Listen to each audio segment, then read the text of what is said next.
આટું લીધા હતા બરોબર. મેં ઓલા ઓફિસમાં હામિદ કરીને કામ કરે છે ને એને પછી 4800 જેવું એક પેમેન્ટ આવ્યું હતું ઘરે એ લઈને ગયો તો સામેથી કે ભાઈ લાવ પૈસા મારે લઈ જવાના હોય ઓફિસે. તો એ સામેથી વાગી પછી ઓલા ભેગો રમવા ગયો તો એને કીધું હતું કે ભાઈ તને હું $100 $200 આપી દઈશ જીતીશ ને કે અડધી કલાકમાં પાછા એ કે મૂકી દેશ બરોબર. રીતના કરી $4800 પેલા લઈ રમવા ગયા. $3,500 જેવું 4800 માંથી હારી ગયો બરાબર. તો મેં કીધું લાવ હું રમ. એ હું બધા આવી ગયો. પછી મેં કીધું પૈસા હવે ક્યાંથી આપણે કરશું તો કે કઈક કરીએ કે થઈ જાય કે. મેં કીધું એમ નહીં મને ટેન્શન ચડે કારણ કે પૈસા ઓફિસ ના છે મારી ભૂલ છે કે એમાં જવાતા જ નથી પૈસા જ નથી થતા મારા ખુદના હોય હું બધા ફાડી નાખું હોટેલ નાખું આ ઓફિસ ના પૈસામાં ન થાય મારી ભૂલ છે બરાબર. એ પછી ઓફિસે બીજા $3,200 જેવું પડ્યું હતું લઈ લે એનો પાછો ગયો કે ભાઈ ઓલા બધા પૈસા કવર થઈ જાય રિટર્ન આવી છે. બરોબર. હું નાનું રમતા જ આવડે છે બહુ મોટું મને રમતા નથી. હા બરાબર. ટેન્શન એટલે આપણને થાય મોટું પછી પૈસા આવે એટલે $8,000 ટોટલ વયા ગયા. એટલે પછી મેં સીધો શેઠ ને ફોન કર્યો કે ભાઈ મારેથી આવી રીતના આ ભૂલ થઈ ગઈ છે. પેલા મેં ખોટું બોલ્યો હતો કે ભાઈ મેં જણ પૈસા દીધા હતા નહીં હતો. પછી મેં કીધું કે આવી રીતનો ગયો હતો કે કોની યાર ગયો તો નામ નતો નામ દઉં તો ઓલો પછી પૈસા ન આપે બરાબર. જેને કીધું તો પૈસા લઈને ગયો તો એ પછી ઘરે આવ્યા. પછી હું ઘડી ઉભી ગયો શેઠ ને આવ્યા અડધી પોણી કલાક પૂછ્યું માર્યું. પછી સવારે 7 વાગી પછી એ લોકો મને ઘરમાં બેહાડ્યો સુઈ જવાનું કીધું ગયો તો વળી પછી ધીરેને એટલે મેં જે કઈ પૈસા મોકલા બધા અભયના રેકોર્ડમાં છે અને મારા રેકોર્ડ ચેતનભાઈ કરીને છે ને પ્રતિ જે પૈસા આવતા એ ભાઈના રેકોર્ડ કેટલા પૈસા મોકલા બરોબર બરાબર. એટલા મેં મોકલા એ બધા રેકોર્ડમાં છે કે ભાઈ આટલા પૈસા મોકલા. ને હું દર મહિને છે ને $1,000 પગાર આવે ને એટલે હું $200 લઈને કસીનો રમવા જતો. $200 રમું તો ઠીક છે રમાવે તો ઠીક છે ચાથી હું રમવા જતો બરોબર. તમારે વળી પાછું કઈ કેવું થાય તો રેર રમવા જતો કારણ કે મને છે શેઠ ને જો ખબર પડી હું રમું તે નોકરીથી કાઢી એટલે હું બીતા લાગે કે કોઈ નો એવા ટાઈમ બરાબર. એ પૈસા બધા મેં ચોરી બરાબર. ચોરી હું છે ને મેં હજી સુધી 3 જગ્યાએ નોકરી કરી ને બધે પૈસા નો વહીવટ હતો. હજી સુધી કોઈ $1 મહેનત ખાધો. હું ઓફિસે ભગવાન ને બધી ને ખોટો એવો ઢોંગ ન કરું કે હું ચોરી છું દિયાબતી કરું બરાબર. મેં દિયાબતી બધું $1 જો નતો $1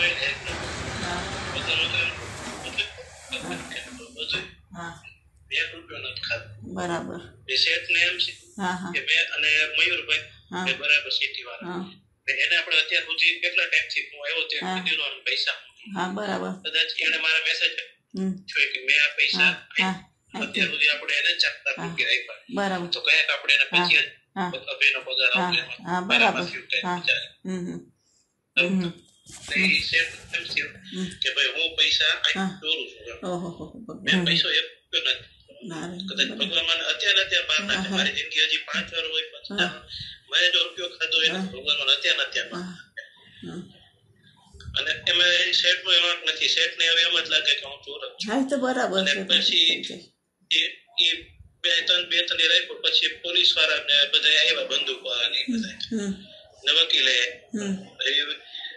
શેઠ ને કીધું કે મને કયો કે ભાઈ મેં પૂછતા હતા ઇન્ડિયા તો કેટલા પૈસા મોકલા મને મગજમાં ન હોય કઈક મેં $1,000 મોકલું કઈક 1200 મોકલું કઈક વળી વચ્ચે મારી પાસે પૈસા હોય તો મેં મોકલાવું હું $400-500 મારી પાસે રાખતો બરોબર. એટલે શેઠ ને એમ થયું કે ભાઈ મેં આ બધા પૈસા જે મોકલા ને પગાર સિવાયના રામ એક લાંબી સ્ટોરી નથી કરી તું એક્સેપ્ટ કરી દીધો બધું. હવે જે થતું એ પૂરું કરો. અને આમ જો પણ મેહુલભાઈ વાત તો કરવા દો તમે એને એમ થાય મોકલવાના જ છો ને. હા તો તમે એના ફોનમાંથી તો ખાલી વાત કરવા દો. એના ફોનમાંથી તો વાત કરવા દો. હલો આમ છે. હા હા તું ન્યા હા ન્યા તું જાય તો પછી ત્યાંથી ફોન કે કાંઈ થાય કે નહીં થાય તો કે ના માં તને ભૂલી જવાય દીકરા. ખર્ચો ન કરતા ત્યાં હું જાઉં ને પછી મને ભૂલી જાજો. ના બટા ના મારી પાસે કોઈ રૂપિયાનો ખર્ચો ન કરતા હું તો પાસે કોઈ દી કાંઈ નહીં.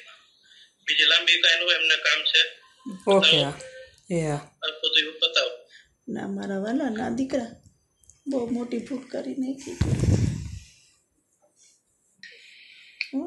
માસાને કયો જો મકાન લખી દેતા હોય ને એ લોકોને મગજમાં ઉતરતું હોય તો વસ્તુ સોલ્વ થાય. બાકી કાંઈ થાય એમ છે નહીં. બાકી મારી વાય કાંઈ રૂપિયો ખર્ચો ન કરતા કોઈ કાંઈ વસ્તુ હું નહીં કોઈ દી કાંઈ ના માં કાંઈ તારી ભૂલ નથી. ભૂલ મારી છે બટા તારી કાંઈ ભૂલ નથી દીકરા.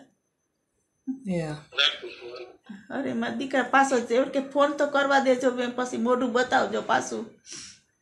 હો કઈ મોઢું નથી જો મારા નસીબ. હવે માસાને કીધું આપણે માસા પાસે રસ્તો છે કે લખી દઈ. મેં કીધું 2 વર્ષમાં હું તમને મકાન ગમે ત્યાંથી કરી દઈશ. હા એને બટા દીકરાઓ કે દીકરીઓ કાંઈ નંબર એટલે ઉપાધિ થાય ને પોતાની એ પાછી. કાંઈ વાંધો નહીં. હા અત્યારે બીજી લાંબી કામ છે તમારી રીતે સાચું. હા જય શ્રી કૃષ્ણ. મારું નામ છે વીણા કોરિયા. 1.5 મહિના જેવું થવા આવ્યું છે અને એને વિડીયો કોલમાં વાત કરાવે તો 5 મિનિટ જેવી વાત કરાવે અને પૈસા સિવાય કાંઈ વાત કરાવતા નથી. અને એની પાસે લખાણ કરાવી લીધું છે. એને મારીને પોલીસવાળા ઊભા હતા, બંદૂકો પણ દેખાડી છે એ લોકોએ અમને ત્યારે. બરાબર એ પછી કાંઈ વાત થતી નથી અને એના જીવનું જોખમ છે. જેમ બને એમ મારા દીકરાને સુખ વતન પાછો લઈ આવી દે સરકાર. મારી એ જ માંગણી છે. બાકી તો પૈસા તો અમારી પાસે છે નહીં તે દઈ અમે. મારો દીકરો 2-2.5 વર્ષ પહેલાં બીજી કંપનીમાં ગયો ત્યારથી પછી આ બીજી કંપનીમાં આવ્યો. એને 6-7 મહિના થયા.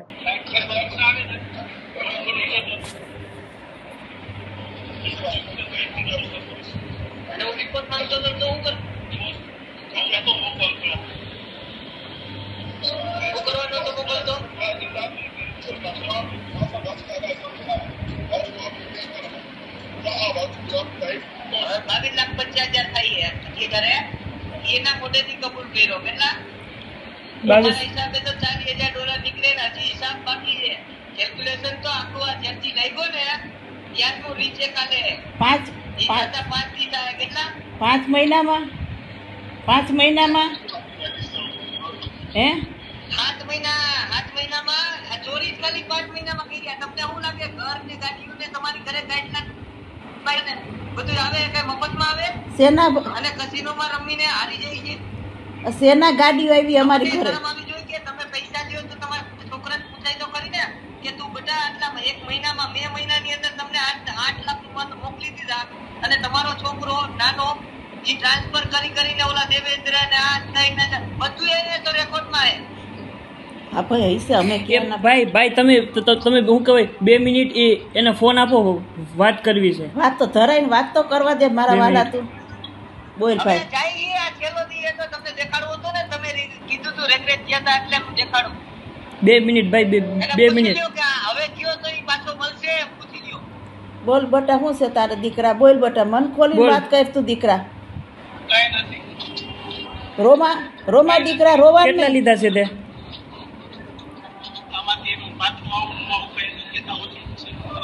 આવીશ તું વાળ એની માથે પકડોમાં વાળ પકડોમાં તમે એના નિર્દય શું થાવશો હવે?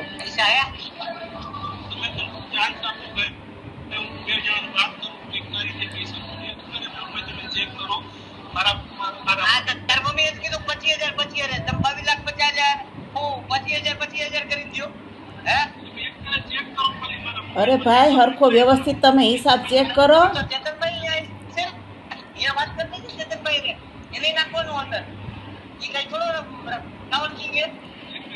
એકલો દીકરાનો વાંક નથી. તમે આમ કા કરો હાવ? તું ટ્રાન્સફરના ધંધા કરે, હું મોબાઈલના ધંધા કરે, તમને મોબાઈલ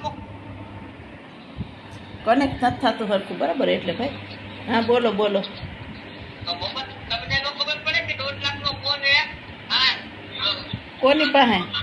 કેપેસિટી નથી 2 મહિના પહેલા એમને રખડતો તો હા ધ્યાન નહોતું હા અને આપણે એને કામે રાખ્યો, હા પગાર દઈશી હા. 85,000 રૂપિયા હા અને મને ચોરી કરવા આવી રીતના 8 લાખની. હા હા બરાબર. હા હા હે ધર્મશાળા હે ના કાંઈ ધર્મશાળા ન હોય મારા વાલા, ધર્મશાળા ન હોય, કાંઈ વાંધો નહીં. હવે જસ્ટિસ કરે ને ઈ તમારી પાસે પૈસા હોય ને ત્યારે રેડી કરજો. આ તો તમારે કેવું હતું ને તમારું મોટું જોવું હતું, આ જોઈ લીધું બરાબર. કઠેડામાં ઉપર ગયા દીકરો. જો બેટા કાંઈ ચિંતા ન કરતો, તું સાચો જેટલો હોઈશ ને એટલો જ વહેલું તારું થાય બધું. બરાબર. આ તમારા છોકરાનું પેપર બની ગયું છે. જય. આ કેટલા ટાઈમ માટે છે અંદર? 22,50,000 રૂપિયા જોઈ. 22,50,000 બરાબર. આપણા ઘર ભાઈ એ ભાઈ હાવ છે ને આમ ન હોય, જરીક ઓલું હોય, જરીક જરીક તો હોય, જરીક હોય. ઉપરવાળાનો ડર તો રાખો, જરીક તો ડર રાખો ઉપરવાળાનો. તેથી મેં પૂછ્યું તો ઉપરવાળાનું હું જો હું ઉપરવાળાને જાઉં આ ચોથીનો તો મને બરબાદ કરી નાખત. મારી કંપનીની માં ચોથી નાખત. આ ખબર હે ભાઈ પકડાવાનો હોત તો મારી કંપની નાખત. તમને ઉપરવાળાનું જોઈએ. મને એમ કે 8 મહિના છે મારો ધંધો ખબર છે, મને આ ચોરી કરી તો તમને અહીંયા મોકલે. સમજો એટલે અમારા રૂપિયા અમારા ઘરમાં હોય ને ભાઈ, તો આવીને તમે કોઈ પણ માણસને મોકલો, જોઈ જાઓ અમારા ઘરમાં રૂપિયા તમે, અને વસ્તુ જોઈ જાઓ અમારા ઘરમાં એવી બધી તમે હાઈફાઈની. હવે અમારો પ્રોબ્લેમ નથી. હવે તો પૈસા ગોતો, પૈસા મળી જાય ને મને કહેજો બરાબર. જ્યાં સુધીમાં અત્યારે કરવા મળશે. તારે 22,50,000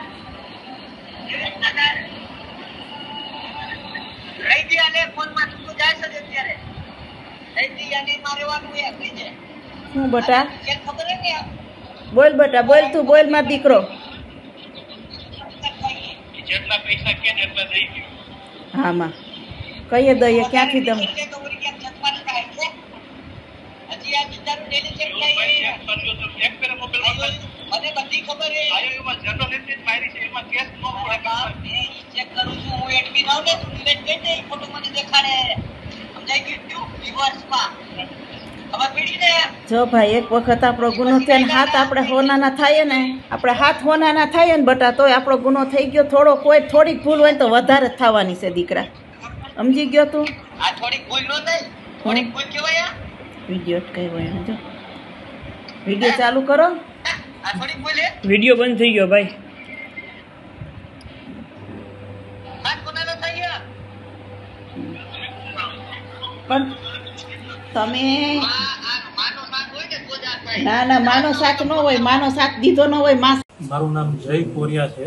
હું કોંગોની અંદર કામ કરું છું. મેહુલભાઈને ત્યાં સારું કોંગો કંપનીનું નામ છે. મેં $22,500 લીધા હતા અને એના માટે થઈને મને શેઠે મહિનો દિવસ પૂરતો ઘરે રાખ્યો હતો. જમવાનું બધું આપતા હતા, બધી સગવડ આપતા હતા બરાબર છે. અને એ પછી મને 4-5 દિવસથી પોલીસ સ્ટેશનમાં રાખ્યો છે.